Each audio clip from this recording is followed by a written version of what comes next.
I knew this was coming. There were warnings. Hello, everyone, and welcome into CrushTheStreet.com. I am Kenneth Amaduri. The Fed went and did it. They came out and raised the Fed funds rate. And it's something that a lot of us thought would maybe get kicked down the road for years. And they came out and did it. Granted, it was only 25 basis points. Not a whole lot. We're still essentially at very, very low historic interest rates. Now, what's interesting about the interest rate is that 25 basis point rate hike, if zero is actually zero, now we know that they can take interest rates below zero, which is, again, beyond imagination. But assuming zero actually meant zero, a quarter of a point rate hike is a 100% increase in the Fed funds rate. This is pretty substantial. This is a pretty big move, and it's more impacting now than ever when you consider that the debt is as large as it's ever been. So the implications are serious. Systemic leverage of increasing monetary policy with QE, with ultra low interest rates and continuing to lower interest rates. This is the signal that it's over. Whether or not they actually stop doing it or they don't lower interest rates in the future, that's unknown.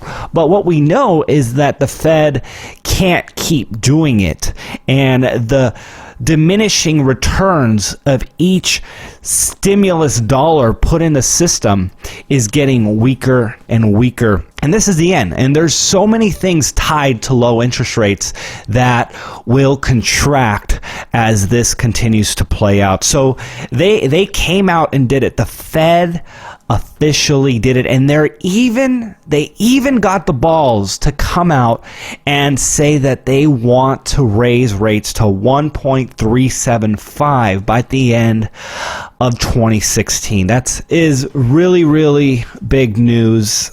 It's a major turning point for the economy because the reality is the free market is bursting at the seams.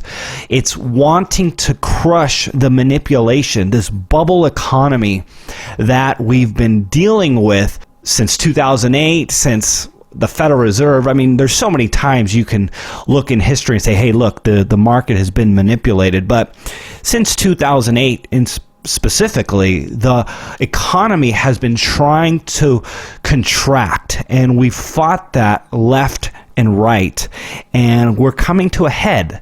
The end of the monetary system experiment as we know it is just coming to a head. When you see negative interest rates around the world, something that's unimaginable, something that just is not fundamentally sound happening, we know that the depths of the lengths that the central banks are going to try to hold everything together is becoming out of reach, and the bubble is bursting, and the free market is going to correct things. Now, we know that there's going to be intervention, but it's just getting so out of whack that the correction is going to be substantial. And we're going to definitely keep you updated on that. We know that the official, $500 billion deficit is a lie. It's not official because it's not real, because in just 8 months after March 2015, the U.S. accrued $600 billion in debt. And in just November alone, we had a record $339 billion added to the national debt. And I actually read a story that is kind of comical because people are concerned, and there was actually an anonymous donor who donated $2.2 million to pay down the national debt that was just written to the Treasury Department. People are very concerned, and it's out of control, and with interest rates on the rise, we know this will only get worse. Stackers and preppers watching gold and silver this year have been very disappointed. And even today, gold rebounded up to 1075, still below 1100. And silver finally rebounded 40 cents after a stretch of continuous falls under $14 an ounce. Now we know that these metals are manipulated. We know that the paper price is completely disconnected from what the true value should be. And of course, that is manipulation done by the central banks to keep the precious metals away from signaling any deterioration of the fiat currency system, which is imploding. So let's talk Bitcoin. Anyone invested in Bitcoin should actually be very happy at the moment. Maybe the ability to move over borders is making Bitcoin more appealing to preserve wealth than possibly some traditional methods. So people are resorting to Bitcoin who might otherwise have invested in gold and silver, although there is a lot of controversy with the stability of Bitcoin and even its ability to play a role as money, because the issue with Bitcoin, of course, is being able to put your value in it and believe that it will retain its value for the time to come. And right now we still see a lot of volatility in it, but we know it is on the rise. Bitcoin rose 34% in just 1 month and 13% over the last week. It's now around $450 per coin. Bitcoin XT resolution coming soon, plus the block reward having in July, are two key software-related events that could be building up the price. Very exciting for institutional investors looking for improved longevity in the underlying software. After the decision to raise rates, which was a nod to say, in quotes, the economy is good enough to raise rates. But with the economy performing well and expected to continue to do so, we saw the Dow rise approximately 1.3%, or exactly 223 points at the close, and the S&P rose just about 1.5% as well. And it's going to be hard to say what we are going to see in the next week or next 3 weeks.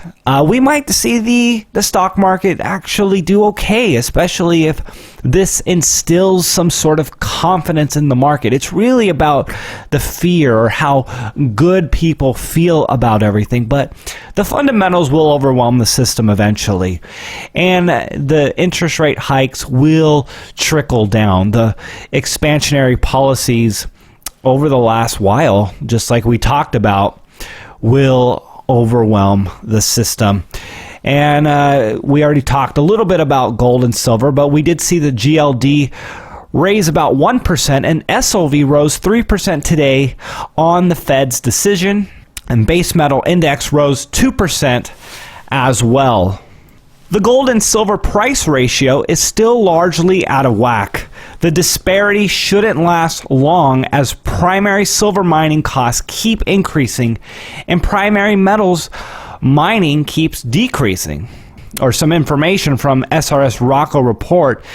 In 2004, we saw Pan American Silver's cost be around $7 per ounce to mine, but it has now soared to over $16 per ounce, making silver at $14 even more undervalued than silver at $7 in 2005.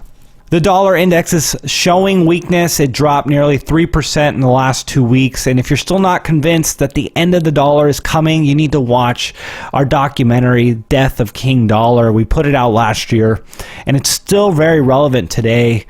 And the steps will be gradual, but they will compound to a head sometime soon. And I'm not going to put a date on that. I'm not into that.